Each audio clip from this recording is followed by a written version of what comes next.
Yung asawang kadalasan sa mga steel matting, yung original niyang gawa, itong kanyang sliding para sa itlog, hanggang dito lang.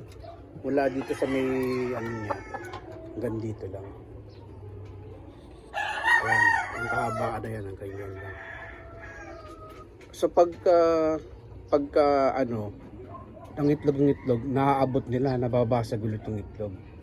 So ang ginawa ko, naglagay ako ng steel matting, pinutol ko dito, yung pinakabanggaan niya ng itlog, ito, pinutol ko rito.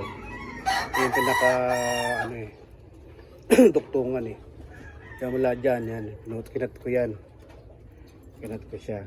Tapos nagduktong ako ng steel matting sa ilalim, ito steel matting. Tapos yung pinaka sa banggaan ng itlog, kinabit ko sa banda rito. So okay na siya.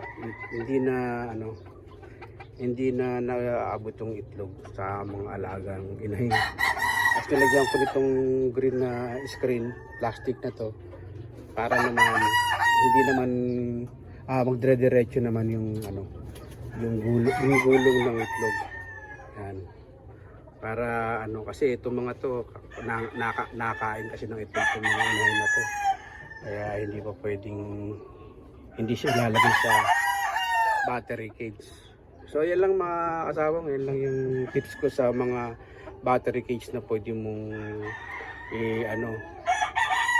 habaan, kasi yung i-modify yung haba ng sliding ng itlog. Ganyan lang po.